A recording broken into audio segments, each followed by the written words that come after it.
What we do here is go back.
flag.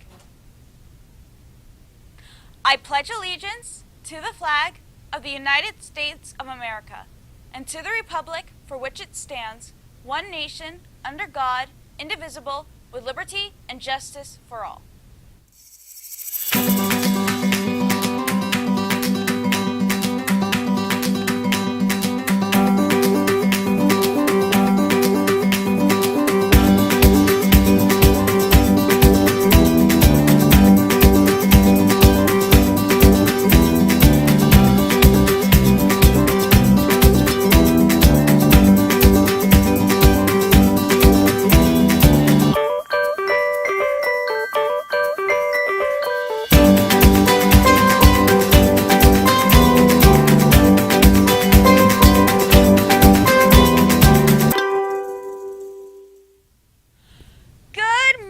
And welcome to RPtv. Today is Monday, April 4th, 2022.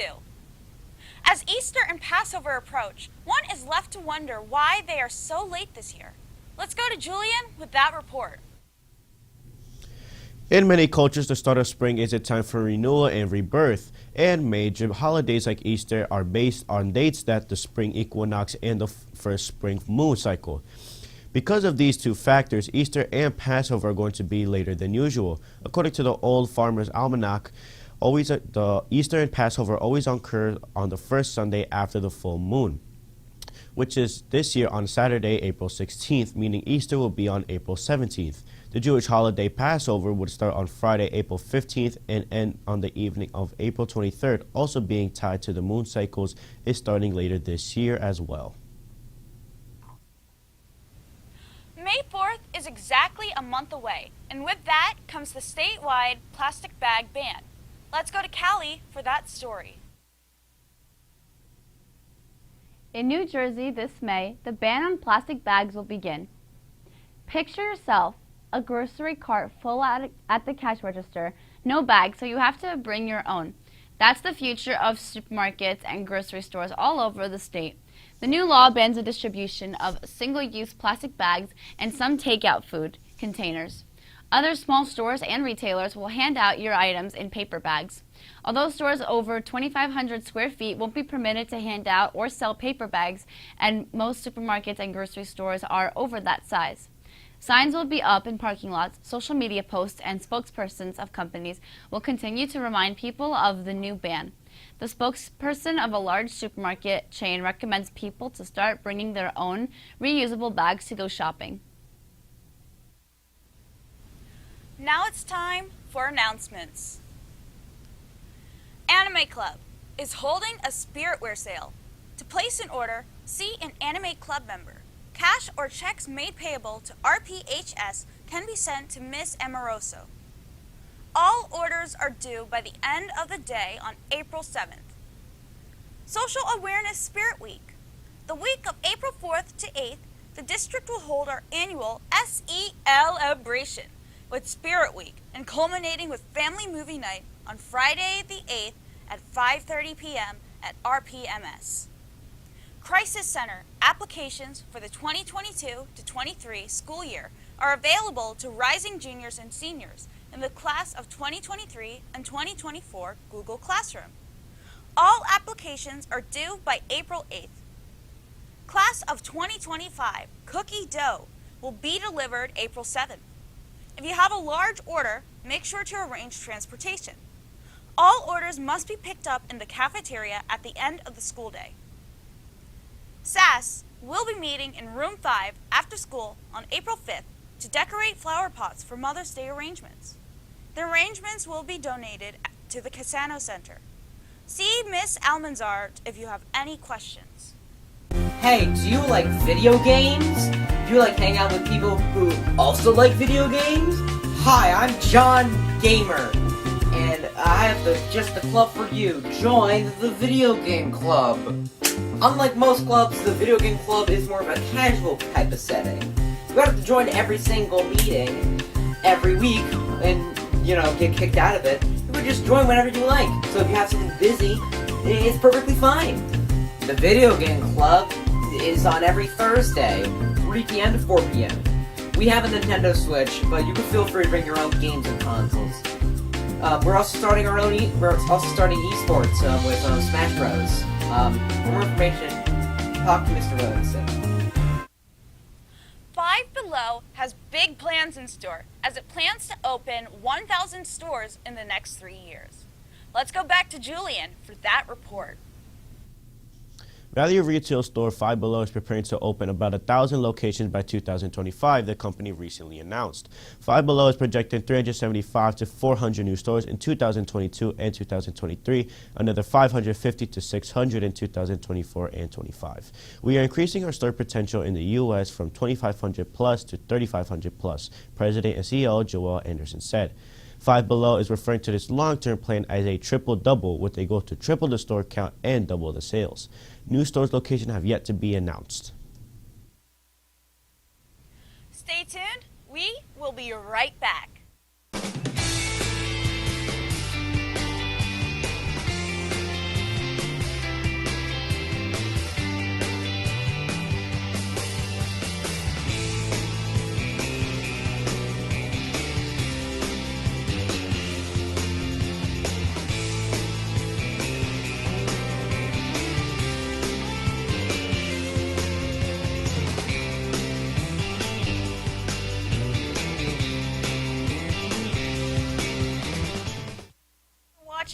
Have a great day and stay tuned for CNN 10.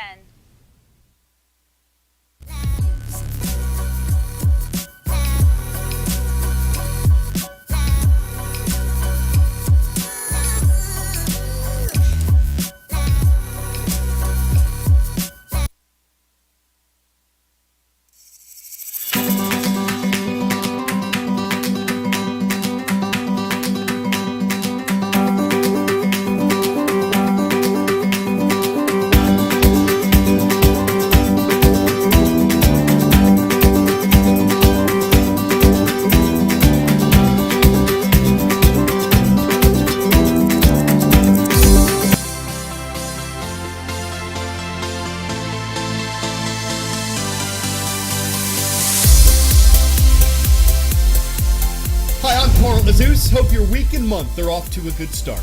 Today's coverage begins with a down-the-middle look at a change in U.S. immigration policy and some of the effects it could have at America's southern border with Mexico. 2 years ago, as the COVID-19 pandemic was spreading in America, the administration of President Donald Trump announced a rule called Title 42. What it did was allow the U.S. government to deport or expel people trying to enter the United States in an effort to keep those who might have been sick with coronavirus from carrying it into America. Title 42 was initially a temporary law, but it was extended indefinitely in May of 2020, and it has remained in place under the administration of President Joe Biden. Late last week, though, the Biden administration announced it would end Title 42. Government health officials said better conditions concerning COVID and the presence of more tools to fight it meant that the border rule was no longer necessary. So starting on May 23rd, people who are seeking asylum, those who say they've been discriminated against in their home countries, will have an easier time getting into America. But the decision to end Title 42 is controversial, just like the rule itself. When the Trump administration put it in place, critics said it was an illegal and unfair way to keep asylum seekers out of the U.S. When the Biden administration announced it would get rid of the rule, critics said it would lead to an uncontrollable number of people wanting to cross the U.S.-Mexico border. As many as 18,000 migrants per day could try to do that when the rule is lifted. The Department of Homeland Security is preparing temporary facilities and deploying hundreds more officers to try to handle the increase in migrants. Analysts predict that the number of people who will attempt to cross the border will overwhelm facilities that are already full.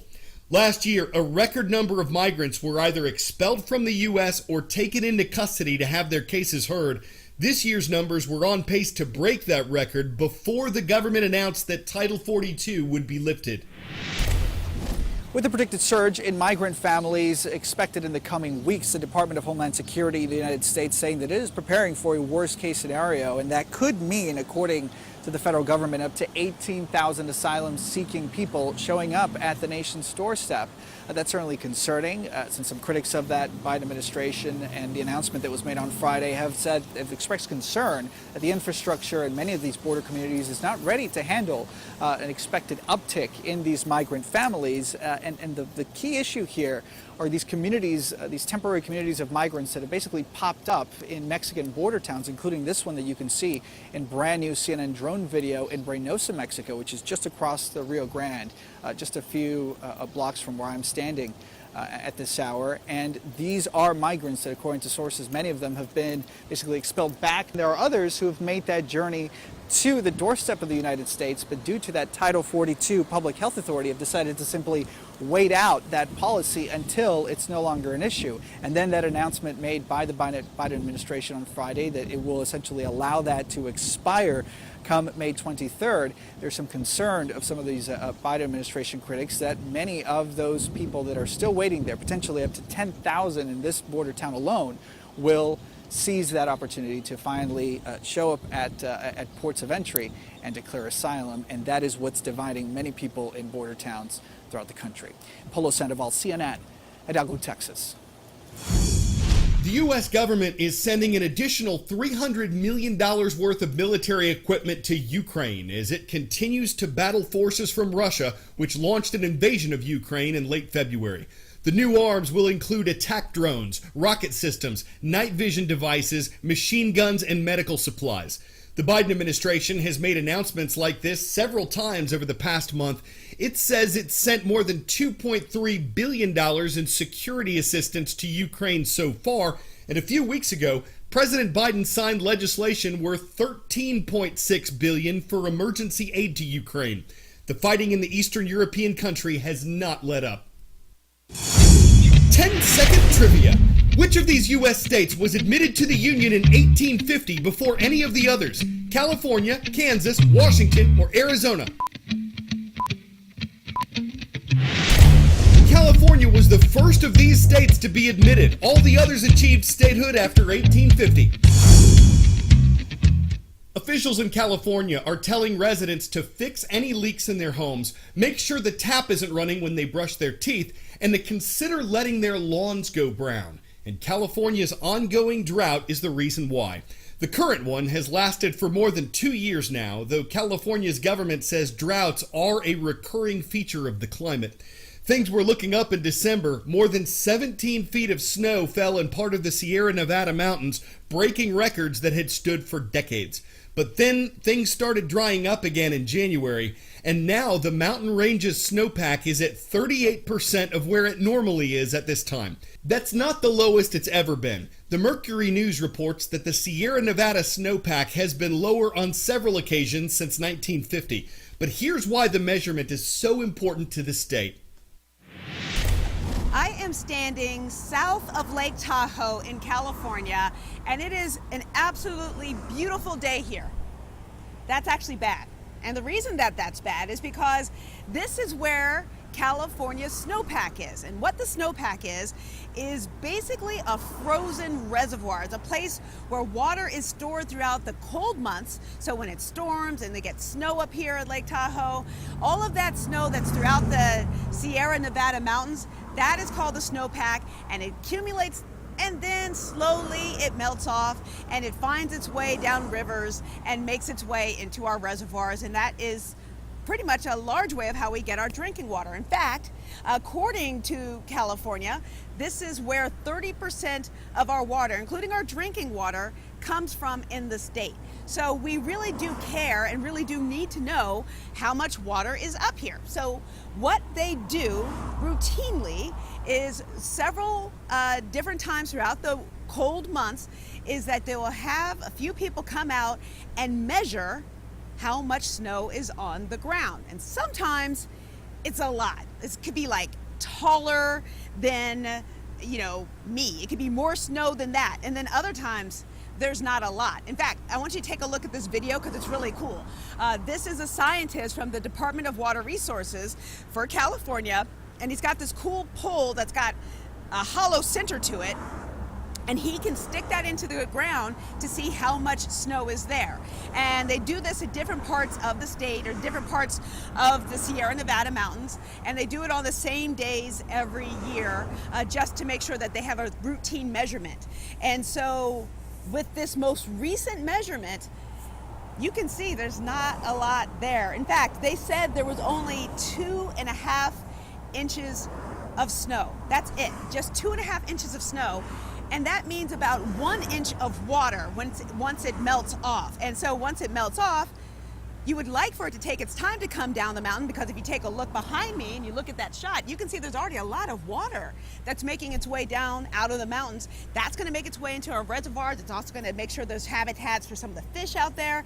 It's very important that this happens, but that's very little. And this is concerning because California is already in a drought for now going into its 3rd year. So this is going to show to us, and it does indicate to us, that we are not going to have the normal amount of water that we would normally rely on for those dry, hot months that are ahead of us. So this is why they take these measurements, and this is why we look at them. This is not good. I mean, they've been measuring at the same location since 1941, and the average is like 66 inches. It's somewhere around there. So if you look at just that 2.5 inches, that shows you just how little is there, and that is exactly why we come up here to see this.